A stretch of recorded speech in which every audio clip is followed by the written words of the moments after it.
بسم الله الرحمن الرحيم. السلام عليكم ورحمة الله وبركاته. دي صورة من الغردقة. بمناسبة إنه إحنا بعد الفرح على طول رحنا الغردقة. فلما رحنا هناك يعني حصلت لنا حبة حوادث كده في غريبة جدا يعني.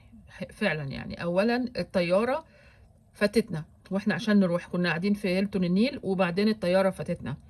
قمنا نعمل ايه بقى؟ قمنا خدنا بيجو. طب قعدنا فين؟ على الموتور نفسه، شيء رائع تماما. 8 ساعات من ال ده. وبعدين بعد كده واحنا هناك ركبنا بقى المركب اللي هي بتوريك السمك من تحت. فما ركبناها عطلت في وسط الميه. انا ما بعرفش اعوم ولا هو بيعرف يعوم. وبعدين في الاخر جات لنا مركب تانية على اساس ان هي ينقلونا فيها او هي تنقل لهم بنزين، حاجات غريبة كده يعني. والراجل بعد كده يقول لنا ايه بتاع الفندق: انا مش عارفه انتوا خايفين من ايه، ده عمق الميه 270 بس.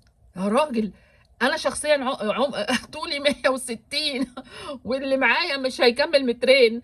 معنى كده ان في 70 سنتي نغرق فيها منك لله. والمره الجايه هكمل لكم بقيه المغامرات.